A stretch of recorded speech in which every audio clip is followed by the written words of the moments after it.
During this Lenten season, we have been literally following Jesus on his journey to the cross. We've looked at many of these different stories with a keepsake each week to remind us.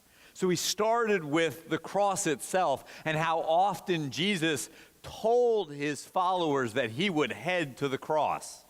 Then the week following, we looked at how a woman, perhaps of ill repute, blessed Jesus with expensive perfume to prepare him for the cross and death. Then the week following, we looked at Jesus wrestling with God in the Garden of Gethsemane. Gethsemane meaning olive wood, or olive press, and so we gave you some olive wood to remember that. And then immediately after that, Jesus is betrayed, and we looked at that last week. Now this morning, after Jesus was betrayed, we hear some wrestling with the topic of kingship, And so your keepsake for this morning is a little bit of purple cloth, purple being the color of royalty. But before we wrestle with some of that encounter on Jesus' journey to the cross, I want to talk for a little bit about kings. Because kings, we have some challenges with sometimes. One of the challenges that kings are fairly unfamiliar. We just don't have a whole lot of knowledge about kings. You know, we maybe have read about them in times of old, and we know there are some places in the world that still have kings, but we just don't have a lot of experience with them. On the Wednesday evening worship services, I've been highlighting someone that fits the topic from the previous Sunday. And for this coming Wednesday, it was a little hard. Well, what king really exemplifies faith?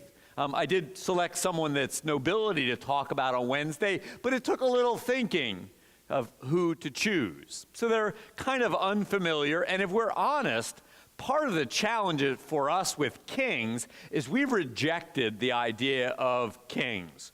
Well, we all know that in the founding of our country, as they were trying to determine what kind of government, they clearly said, nope, we're not going to have a monarchy. Maybe you've even heard the myth that it was suggested that George Washington should be our first king. Well, that wasn't even a serious proposal. It was one guy who wrote a letter who suggested it, who was kind of a minor figure in history. Nobody seriously wanted in this country another monarchy. So if we've rejected the idea of kings, then when we talk about Jesus a king, it's a little bit uncomfortable, a little bit unusual. And part of that is because kings are often seen as weak. One of the classic Shakespearean plays, King Lear, one of his best, has this king who is weak and indecisive and causes all kinds of tragedy because of how weak he is. Or even the kings of today. We're familiar that the United Kingdom doesn't have a king at the moment, but the queen, we know, is just kind of a figurehead and doesn't really have any important role of leadership. We don't really see kings as being very useful or powerful, or when they are, kings often tend to be abusive. They tend to be destructive. There's that comedic scene. I'm a fan of some of Mel Brooks's movies, and in History of the World Part 1, he has a king who's abusing his power. He takes advantage of pretty ladies, or at one point he says, "Oh, I love the peasants love me. Pull!" And a peasant flies through the air as he tries to shoot at him.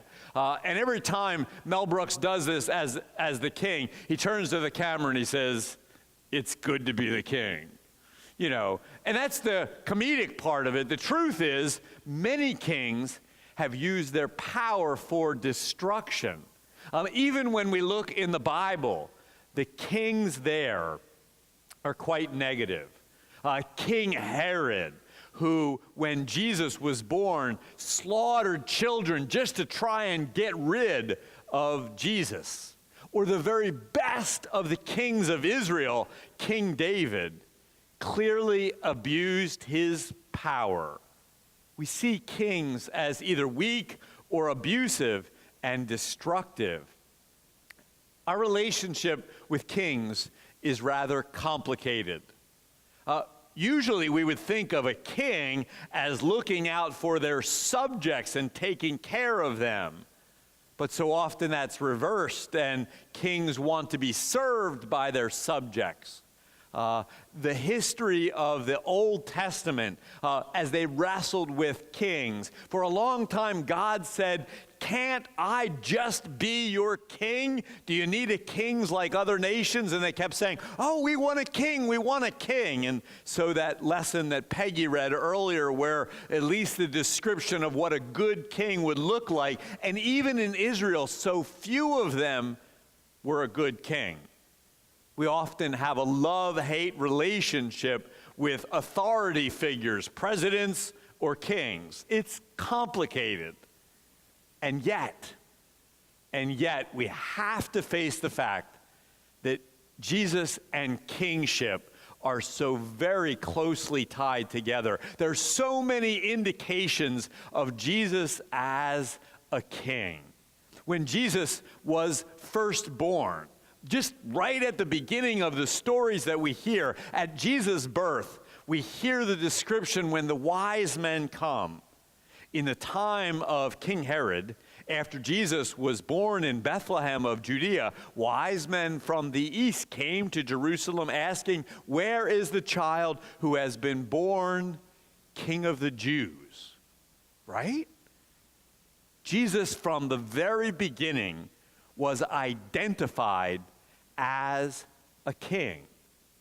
And then throughout his ministry, we hear this as well. Jesus spoke of the kingdom of God. When Jesus first started his preaching, he came and said things like, "The time has fulfilled and the kingdom of God has come near." The very fact that Jesus started his ministry seems to be ushering in and bringing in the kingdom of God. So clearly, there's a connection with Jesus and the kingdom of God. As Jesus went and preached in many of his stories, many of his teaching stories, Jesus would use parables that very prominently had the idea of a king. And often there was a little hint at who Jesus was in terms of the king, like this parable found in Matthew.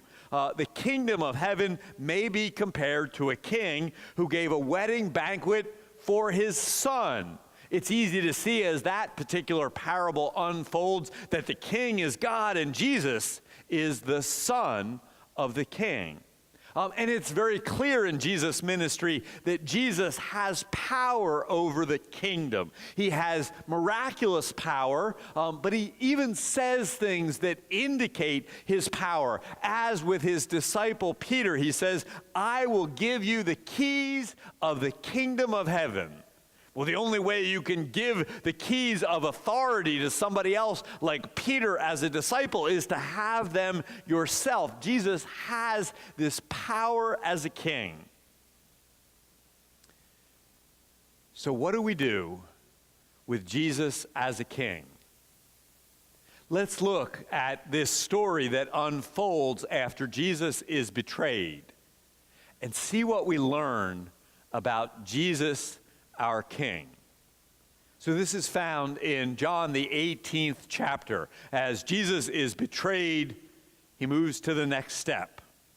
And we hear that then they took Jesus from Caiaphas to Pilate's headquarters. So that they are the Jewish leaders who have Jesus now in captivity. Caiaphas is the head priest of the Jewish leaders.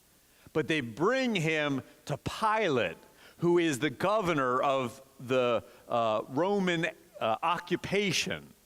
So they bring Jesus to Pilate's headquarters, and it was early in the morning. They themselves did not enter the headquarters so as to avoid ritual defilement and to be able to eat the Passover. How interesting that verse is, that they've brought an innocent man to Pilate to try and get him removed, but yet they're still obeying the Jewish law, which says if they set foot into the house of a Gentile, then they would be ritually unclean for a period of time and unable to eat the Passover. They have no problem bringing an innocent man for death, but we have to uphold the law in this respect. So Pilate went out to them. He left his headquarters and went to them, and he asked them, "What accusation do you bring against this man?" They answered, "If this man were not a criminal, would we have not handed him over to you?" You notice they don't even answer Pilate's question. They say, "Well, isn't it obvious? We wouldn't have brought him if there wasn't something wrong." So Pilate said to them, "Take him yourself." He didn't want to get involved in all this, and judge him according to your law. You deal with your problems. The Jews replied, "We are not permitted to put anyone to death." Should tell him something right there. This was to fulfill what Jesus had said when he indicated the kind of death he was to die. So Pilate goes, entered the headquarters again, summoned Jesus, and asked him, "Are you the king of the Jews?" Here's the question. Are you the king of the Jews? Jesus answered, not really answering, "Do you ask this on your own, or did others tell you about me?" Is Pilate genuinely curious for himself, or is he just doing what the Jewish leaders have asked him to do? Pilate replied, "I'm not a Jew, am I? Your nation, your people, and the chief priests have handed you over to me. What have you done?" He seems to genuinely want to know what Jesus has done. Jesus answered, "My kingdom is not from this world." See, Jesus is a king, but a very different kind of king. And his kingdom is very different. He goes on to say, "If my kingdom were from this world, my followers would be fighting to keep me from being handed over to the Jews. But as it is, my kingdom is not from here."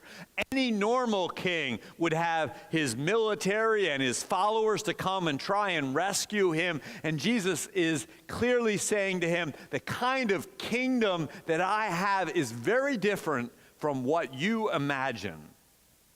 Pilate asked him, "So you are a king?"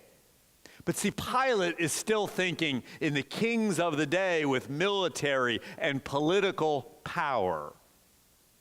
And Jesus is very different. Jesus answered, "You say that I'm a king." He could have just as easily said, "You've said I'm your kind of king, but I'm a different kind of king.